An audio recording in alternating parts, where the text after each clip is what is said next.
ভারতের মিজোরাম রাজ্যের লুসাই পাহাড় থেকে উৎপত্তি হয়ে ১৮০ কিলোমিটার পার্বত্য পথ অতিক্রম করে রাঙ্গামাটিতে একটি দীর্ঘ সংকীর্ণ শাখা ও ধুলিয়াছড়ি কাপ্তাইয়ের অপর দুটি প্রধান শাখায় বিভক্ত হয়েছে।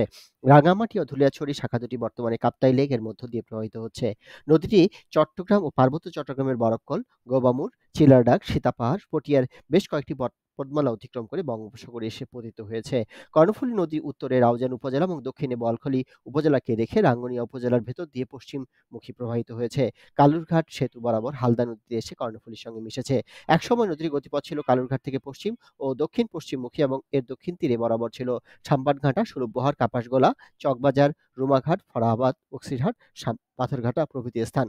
কিন্তু ধীরে ধীরে এটি বাম দিক থেকে পিছিয়ে আসে এবং ডান দিক বরাবর বিশাল ও বিস্তীর্ণ উর্বর ভূমির সৃষ্টি করে, যা এখন চর বাকলিয়া, চাঁদগাঁও ও চর চাকতাই নামে পরিচিত।